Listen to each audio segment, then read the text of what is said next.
Kaleshwaram commission నోటీసులు జారీ చేయడంపై మాజీ మంత్రి కేటీఆర్ స్పందించారు. దిక్కుతోచని పరిస్థితుల్లోనే కేసీఆర్ కు నోటీసులు ఇచ్చారని అన్నారు. ప్రజాపాలన కాస్త కమిషన్ల పాలనగా మారిందన్నారు.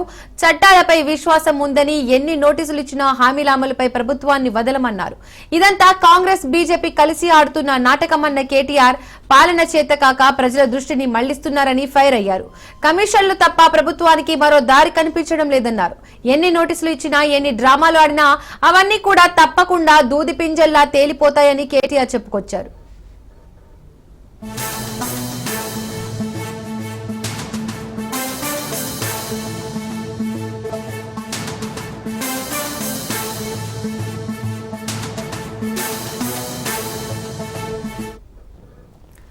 కేసీఆర్ కు కాళేశ్వరం కమిషన్ నోటీసులు జారీ చేయడంపై మాజీ మంత్రి కేటీఆర్ స్పందించారు. దిక్కుతోచని పరిస్థితుల్లోనే కేసీఆర్ కు నోటీసులు ఇచ్చారని అన్నారు.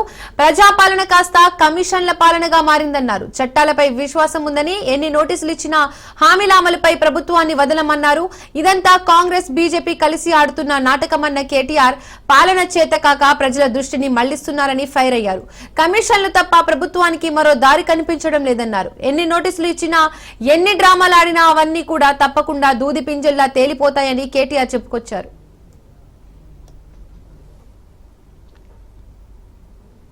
3 నెలలైతే అసలు ఎస్ఎల్బీసీ టన్నెలు మీ కమిషన్ల ఆరాటంతోని మీ కక్కుర్తితోని ఏదైతే కూలిపోయిందో ఇంతవరకు అందులోంచి శవాలను కనీసం తీసే దమ్ము లేదు. కనీసం ఆ పనుల విషయంలో ఏం జరిగిందో చెప్పే పరిస్థితి లేదు. అదేవిధంగా సుంకిశాల రిటైనింగ్ వాల్ కూలిపోయింది. సుంకిశాల రిటైనింగ్ వాల్ కూలిపోతే ఇప్పటి వరకు ఆ సంస్థ మీద కానీ ఆ ఎందుకు కూలిపోయిందన్న దాని మీద కానీ ఎలాంటి ఎంక్వైరీ లేదు, ఎలాంటి కమిషన్ లేదు. ఆ సంస్థ మీద ఎలాంటి చర్య తీసుకున్న పాపాన పోలేదు. వట్టెం పంప్ హౌస్ మునిగింది కాంగ్రెస్ వచ్చిన తర్వాత, ఇంతవరకు దాని మీద చర్యలు లేవు. పెద్దవాగు ప్రాజెక్టు 2 సార్లు కొట్టుకుపోయింది, దాని మీద చర్యలు లేవు. అందుకే ఇది కాంగ్రెస్ బీజేపీ కలిపి ఆడుతున్న కలిపి వండుతున్న వంటకం ఏదైతే ఉందో, కాళేశ్వరాన్ని ఒక విఫల ప్రయోగంగా చిత్రీకరించే ప్రయత్నం ఏదైతే ఉందో ప్రజలకు వాస్తవాలు తెలుసు. మాకు ఈ దేశంలోని చట్టాల మీద న్యాయ వ్యవస్థ మీద మాకు సంపూర్ణమైన విశ్వాసం ఉంది. తప్పకుండా ఈ ప్రభుత్వాన్ని మాత్రం తప్పించుకుందామనే ప్రయత్నం చేస్తూ ఉన్నారు. అంటే కమిషన్ల పేరిట, కాలయాపన పేరిట, కమిటీల పేరిట తామిచ్చిన 6 గ్యారంటీలు, 420 హామీలు, వాటిని ప్రజల దృష్టి వాటి నుంచి పక్కకు తీసుకుపోయే ప్రయత్నం ఏదైతే చేస్తున్నారో వదిలిపెట్టే సమస్య లేదు. ఎప్పుడు ఇస్తావు నెలకు 2500 రాష్ట్రంలోని 1,68,00,000 మంది ఆడబిడ్డలు అడుగుతున్నారు, అడుగుతూనే ఉంటాం.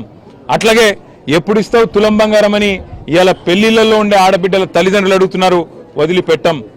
ఎప్పుడు ఇస్తావు 4,000 పెన్షన్ అని చెప్పి ఇవాళ రాష్ట్రంలోని పెద్ద మనుషులు అడుగుతున్నారు, వాళ్ళ తరపున అడుగుతూనే ఉంటాం. అట్లాగే ప్రతి ఒక్క హామీని అమలు చేసేదాకా వదిలిపెట్టాం. మీరు ఎన్ని నోటీసులు ఇచ్చినా ఎన్ని డ్రామాలు ఆడినా అవన్నీ కూడా తప్పకుండా దూది పింజల్లాగా తేలిపోతాయనే మాట కూడా తప్పకుండా చెబుతూ, ముమ్మాటికి న్యాయము ధర్మము గెలుస్తుంది. ముమ్మాటికి తెలంగాణకు మేలు చేసిన వాళ్ళని ఆ దేవుడు కాపాడతాడు. మీరెన్ని చిల్లర ప్రయత్నాలు చేసినా, వచ్చి 17 నెలల నుంచి మీరు చేస్తున్నాయని చిల్లర ప్రయత్నాలే. ఈ కమిషన్ అని, ఆ కమిషన్ అని, ఈ ఎంక్వైరీ అని, ఆ ఎంక్వైరీ అని. అందుకే నేను చెప్పేది ఈ 3D మంత్రం ఎక్కువ రోజులు నడవదు. పాక్ కు సరైన గుణపాఠం చెప్పడంలో కేంద్రం విఫలమైందన్నారు తెలంగాణ సీఎం రేవంత్ రెడ్డి. రాజీవ్ వర్ధంతి కార్యక్రమంలో పాల్గొన్న రేవంత్ పహల్గాం దాడి ఆపరేషన్ సింధూర్ పై కీలక వ్యాఖ్యలు చేశారు. గతంలో పాక్ తో యుద్ధం జరిగినప్పుడు అమెరికా ఒత్తిళ్లను ఇందిరాగాంధీ పట్టించుకోలేదని, ఈ అంశంలో అమెరికా ఒత్తిడికి మోడీ సర్కార్ తలొగ్గిందన్నారు.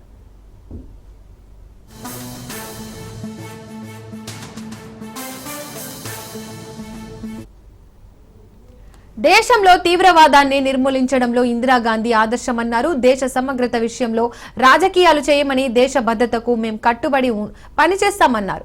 ప్రధానిగా దేశానికే రాజీవ్ గాంధీ వన్నె తెచ్చారన్న రేవంత్ రెడ్డి దేశాన్ని బలమైన ఆర్థిక దేశంగా నిలబెట్టారన్నారు. పహల్గాం ఘటనలో పాక్ బుద్ధి చెప్పడంలో ప్రధాని మోడీ వెనకడుగు వేశారని, ట్రంప్ చెబితే కేంద్రం కాల్పుల విరమణ చేశారని ఆరోపించారు. కేంద్రానికి అండగా నిలవాల్సిన సమయంలో కిషన్ రెడ్డి దుప్పటి కప్పుకొని పడుకున్నారని విమర్శించారు. వ్యతిరేక దినోత్సవం భారతదేశం ఎదుర్కొంటున్న తీవ్రవాదానికి బలైన ఒక గొప్ప నాయకుడు, భారత రత్న, ఈ దేశానికి ప్రధానమంత్రిగా వన్నెరెచ్చిన నాయకుడు కీర్తిశేషుడు రాజీవ్ గాంధీ గారు.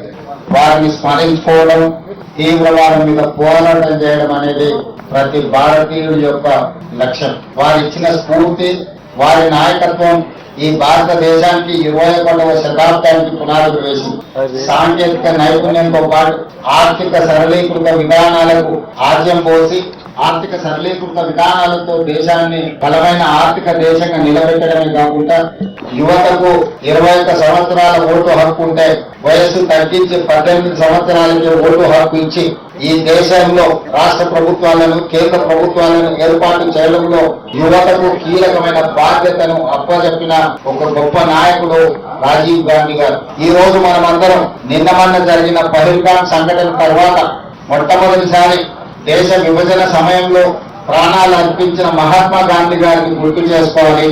ఆ తర్వాత 1971లో పాకిస్తాన్ మన మీద పెట్టడం చెలాయించాలి అంటే ఆనాటి ప్రధానమంత్రి ఉక్కు మహిళ శ్రీమతి ఇందిరాగాంధీ గారు పాకిస్తాన్ కి బలమైన గుణపాఠం చెప్పడమే కాకుండా పాకిస్తాన్ ని 2 ముక్కలుగా చీల్చి బంగ్లాదేశ్, పాకిస్తాన్ దేశాలను ఏర్పాటు చేసి శాశ్వత గుణపాఠం పాకిస్తాన్ ప్రభుత్వాలకు, పెద్దలకు చెప్పడం జరిగింది. ఈ రోజు కూడా దాదాపుగా 54 సంవత్సరాల తర్వాత కూడా ఈ దేశంలో తీవ్రవాద అంశం ప్రస్తావనకు వచ్చిన ఈ దేశం మీద పక్క దేశాలు దాడి చెయ్యాలనుకున్నప్పుడు తీవ్రవాదుల ముసుగులో, అంతర్జాతీయ ఉగ్రవాదుల ముసుగులో ఈ దేశ పౌరుల మీద దాడి చేసినప్పుడు వాళ్ళని నిర్మూలించడంలో శ్రీమతి ఇందిరాగాంధీ గారే మనకు ఆదర్శం. ఈనాడు మరొక్కసారి ఒక బలమైన నాయకత్వం, ఉక్కు మహిళను దేశ ప్రజలందరూ, దేశ ప్రజలే కాదు ప్రపంచం ఈ రోజు వారు గుర్తు చేసుకున్నారు.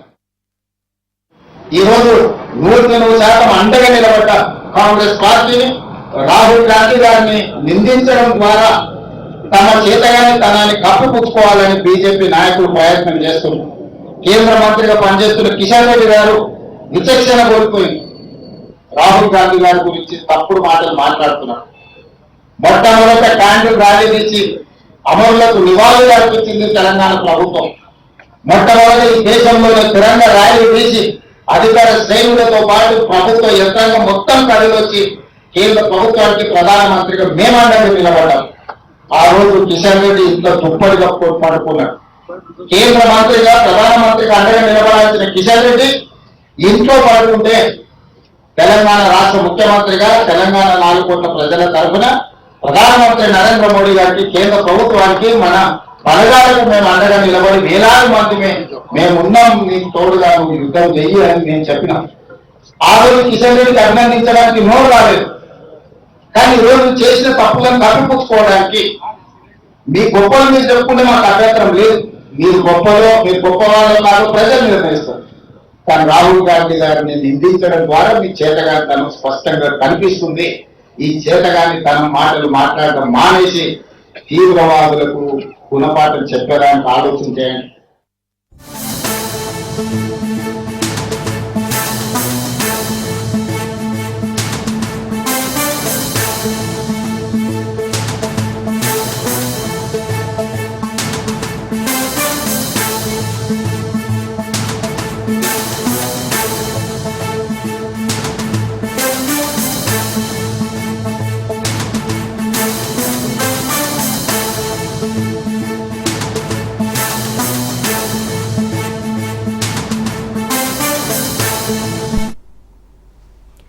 పాకిస్తాన్ తరపున గూఢచర్యం చేస్తూ ప్రముఖ యూట్యూబర్ జ్యోతి మల్హోత్రాతో సహా 11 మంది పట్టుబడడం ఆందోళన కలిగిస్తోంది.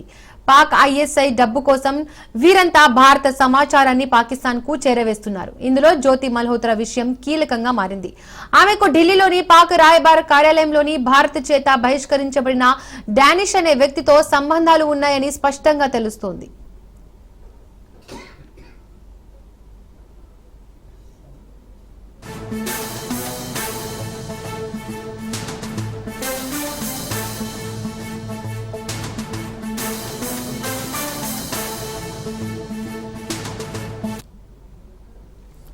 డానిష్ సహకారంతోనే పాకిస్తాన్ కు 3 సార్లు వెళ్లి వచ్చింది. దీంతో పాటు మరో ఆందోళన కలిగించే విషయం ఏంటంటే భారత ఏజెంట్లను గుర్తించేందుకు జ్యోతి మల్హోత్రాకు పాక్ వాడుకున్నట్టు తెలుస్తోంది. పంజాబ్, హర్యానా, ఉత్తరప్రదేశ్ వరకు గూఢచర్య నెట్వర్క్ విస్తరించింది. ప్రస్తుతం అరెస్ట్ అయిన నిందితులు పాకిస్తాన్ హ్యాండర్లతో సంప్రదింపులు జరిపినట్లు భారత సైన్యానికి సంబంధించిన సమాచారంతో పాటు ఇతర సున్నిత సమాచారం పాకిస్తాన్ కి అందించారనే ఆరోపణలు వీరంతా ఎదుర్కొంటున్నారు. అయితే వీరికి ఎలాంటి శిక్షలు పడతాయనేది ఇప్పుడు ఆసక్తికరంగా మారింది. అధికారిక రహస్యాల చట్టం ప్రకారం గూఢచర్యం నేరం ఉల్లంఘనలకు తీవ్రమైన శిక్షలు విధించవచ్చు. నేరం తీవ్రతను బట్టి 3 నుండి జీవిత ఖైదు వరకు శిక్షలు విధించబడతాయి.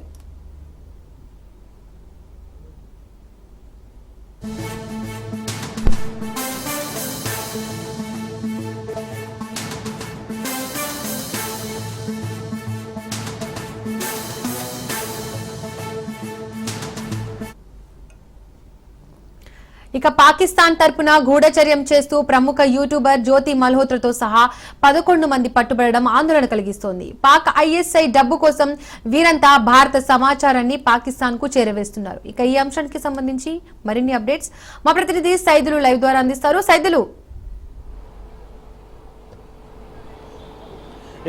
దీపిక, గూఢచర్యం కేసులో దర్యాప్తు కొనసాగుతుంది. అయితే హర్యానాకు చెందినటువంటి జ్యోతి మల్హోత్రాతో పాటుగా మొత్తం 11 మందిని అరెస్ట్ చేసింది NIA, national investigation agency NIA arrest చేసింది. ప్రస్తుతం దర్యాప్తు అయితే కొనసాగుతుంది. అసలు పాకిస్తాన్ హై కమిషన్ డానిష్ తోటి జ్యోతి మల్హోత్రాకు ఉన్నటువంటి సంబంధాలు ఏంటి, ఆమె ఎన్నిసార్లు ఢిల్లీలో ఉన్నటువంటి పాక్ హై కమిషన్కి వెళ్ళింది, ఎప్పుడెప్పుడు వెళ్ళింది, ఏ సమయంలో వెళ్ళింది, అప్పుడు డానిష్తో మాట్లాడినటువంటి మాటలు ఏంటి, ఏం చెప్పింది డానిష్కి, డానిష్ జ్యోతి మల్హోత్రాకు ఏం చెప్పారు అనేది ఇప్పుడు ప్రశ్న. సో ఇదే ఎన్ఐఏ జ్యోతి మల్హోత్రాను విచారిస్తుంది. అయితే ఆమె విచారణలో అనేక ప్రశ్నలకు సమాధానం చెప్పకుండా దాటా వేస్తున్నట్లుగా కూడా మనకైతే సమాచారం అందుతుంది. ఖచ్చితంగా ఈ యొక్క కేసుని చాలా సీరియస్గా తీసుకుంది ఎన్ఐఏ. దానిలో భాగంగా శిక్ష ఎంతకాలం పడుతుంది ఏంటి అనేది కూడా ఇప్పుడు ప్రశ్న. ఎందుకంటే ఈ యొక్క గూఢచర్యం కేసులో దాదాపుగా ఏదైనా మనకి ఆధారాలు దొరికితే మనకు సంబంధించినటువంటి రక్షణ వ్యవస్థలకు సంబంధించినటువంటి సమాచారాన్ని ఇతర దేశాలకు సమాచారం అందిస్తే ఆ యొక్క ఆధారాలన్నీ పట్టుబడితే జీవిత ఖైదీ పడే అవకాశం ఉన్నట్లుగా కూడా మనకైతే తెలుస్తుంది. దానిలో భాగంగా జ్యోతి మల్హోత్రాతో పాటుగా మిగిలిన 11 మందికి ఎటువంటి శిక్ష ఇప్పుడు పడబోతుంది ఏంటి అనేది కూడా మనకి త్వరలోనే, అంటే ఈ యొక్క విచారణ పూర్తి అయిన తర్వాత మనం కేసుకు సంబంధించి డీటెయిల్స్ అన్ని కూడా బయటకు వచ్చే అవకాశం అయితే కనిపిస్తుంది. సో ఇక ఇప్పుడు ఆమె పాక్కి వెళ్ళిన తర్వాత అక్కడ ఎవరెవరిని కలిసింది, ఏం మాట్లాడింది, ఏం చెప్పింది అక్కడ అనేది కూడా ఇప్పుడు ప్రశ్న. ఎందుకంటే ఆమె భారతదేశంలో ఆమె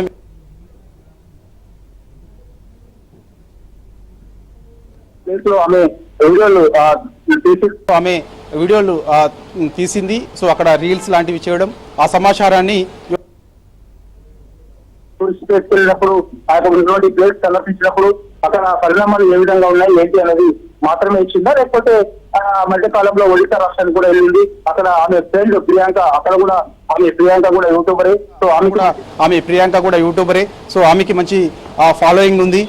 శ్రీ చైత్ర ఆలయంకి వెళ్ళింది. శ్రీ చైత్ర ఆలయంకి వెళ్ళినప్పుడు వెళ్ళిన కొన్ని రోజులకే మనకి ఇంటెలిజెన్స్ నిఘా వర్గాలు హెచ్చరించాయి. అంటే శ్రీ చైత్ర ఆలయానికి కొంత టెర్రరిస్టుల సమస్య, అంటే ఉగ్రవాదం కార్యకలాపాలకు సంబంధించి ఆ యొక్క ఇక్కడ జరిగే అంటే నేరుగా దాడి చేసే టెర్రరిస్టులు యొక్క ఆలయాన్ని టార్గెట్గా చేసుకునే అవకాశం ఉంది కాబట్టి సో హెచ్చరిక జారీ చేసింది, భద్రత పెంచారు. సో అంటే దీన్ని బట్టి చూస్తే జ్యోతి మల్హోత్రా ఎక్కడికైతే వెళ్తుందో ఆ యొక్క సమాచారాన్ని ఢిల్లీలో ఉన్నటువంటి పాక్ హై కమిషన్ డానిష్కి ఎప్పటికప్పుడు సమాచారం ఇచ్చినట్టుగా కూడా సమాచారం అయితే అందుతుంది. ఈ యొక్క ఎన్ఐఏ కేసులో కూడా అనేక విషయాలు బయటపడతాయి. సో ఆమె విచారణలో కొన్ని ఇస్తుపోయే నిజాలు కూడా బయటకు వస్తున్నట్టుగా కూడా తెలుస్తుంది. ఎందుకంటే పాక్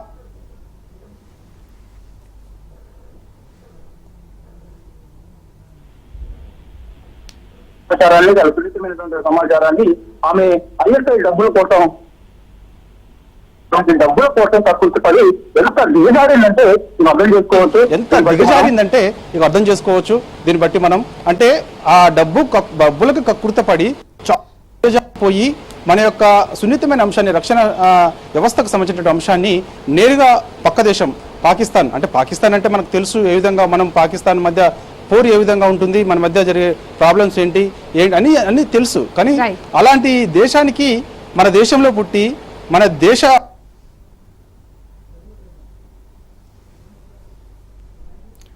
థ్యాంక్ యూ సైదులు.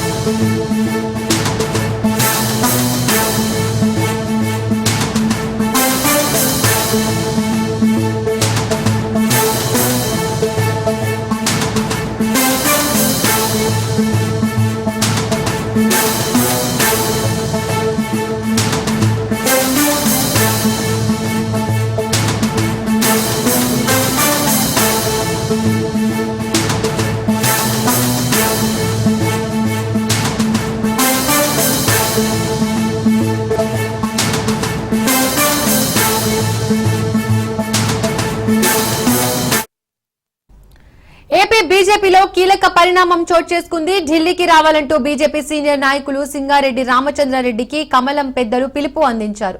దీంతో హుటాహుటిన ఢిల్లీకి బయలుదేరారు రామచంద్రారెడ్డి.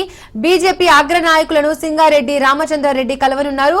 బీజేపీ రాష్ట్ర అధ్యక్షుడిగా రామచంద్రారెడ్డిని నియమించే అవకాశం ఉంది. ఏపీ బీజేపీ అధ్యక్షుడి రేసులో రామచంద్రారెడ్డి ఉన్నట్టుగా తెలుస్తోంది. తన వ్యక్తిగత పర్యటనను రద్దు చేసుకున్న సింగారెడ్డి ఢిల్లీ వెళ్లడం ఉత్కంఠను రేపుతోంది. ఏ క్షణమైనా హైకమాండ్ నుండి బీజేపీ స్టేట్ చీఫ్ ప్రకటన వెలువడే అవకాశం ఉంది.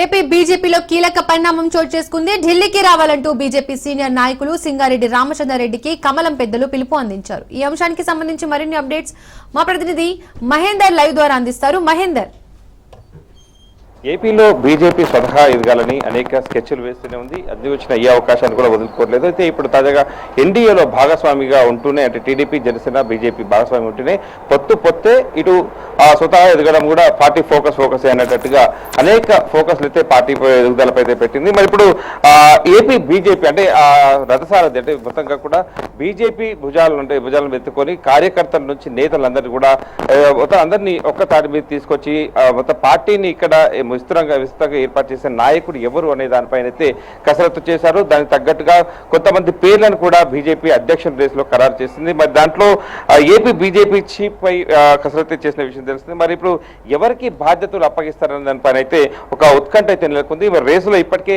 పలువురు పేర్లు కూడా వినిపిస్తున్నాయి. దీపిక, మరి బీజేపీ చీఫ్ పై కడప జిల్లా నేత మీద కూడా ఫోకస్ పెట్టినట్టు తెలుస్తుంది. ఇటు సామాజికంగా ఇటు రాజకీయంగా అంటే అన్ని కోణాల్లో కూడా ఆలోచన చేసి ఒక వ్యక్తి పైన కూడా ఫోకస్ పెట్టినట్టుగా తెలుస్తుంది. మరి రేసులో సింగారెడ్డి రామచంద్రారెడ్డిపై కూడా రేసులో ఉన్నట్టుగా తెలుస్తుంది. తనకు ఇప్పటికే ఢిల్లీ నుంచి ఫోన్ కాల్ రాగా తన షెడ్యూల్ కూడా ఎక్కడెక్కడ అంటే కంప్లీట్ చేసుకుని ఢిల్లీ కూడా పయనమైన పరిస్థితి కనిపిస్తుంది. ఇన్నాళ్ళుగా అంటే సింగారెడ్డి రామచంద్రారెడ్డిని దాదాపు పార్టీ అధ్యక్షునిగా ఖరారు చేస్తారన్నటువంటి ఊహాగానాలు కూడా మనం చూసాం. మరి ఇప్పుడు పార్టీ అధిష్టానం నుంచి ఒక్కసారిగా తనకు ఫోన్ కాల్ రావడంతో తను ఉటావుతున్న ఢిల్లీ కూడా బయలుదేరారు. మరి బీజేపీ చీఫ్ బాధ్యతలు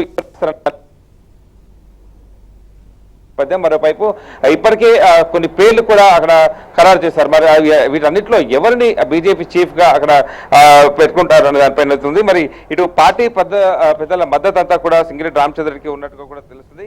అంటే కార్యకర్త నుంచి ఆయన జీవితం ప్రారంభించి మొత్తం పార్టీ ఎన్ని ఒడిదుడుకులు ఎదుర్కొన్నా సరే పార్టీ అంటే ఏపీలో మనం చూస్తే బీజేపీ పార్టీ ఏ రకంగా ఉందనేది, మరి అన్ని అవమానాలు ఎదురైనా సరే ఎన్ని ఇబ్బందులైనా సరే పార్టీలోనే కొనసాగారు. ఏ పార్టీ వైపు కూడా చూడకుండా సింగిరెడ్డి రామచంద్ర దాదాపు మరిన పార్టీ కోసమే ఇన్నాళ్ళు పనిచేసినటువంటి వ్యక్తి. ఒక ఒక కార్యకర్తగా అలాగే ఆర్ఎస్ఎస్ లో కూడా కీలక బాధ్యతలు కూడా చేపట్టిన వ్యక్తి.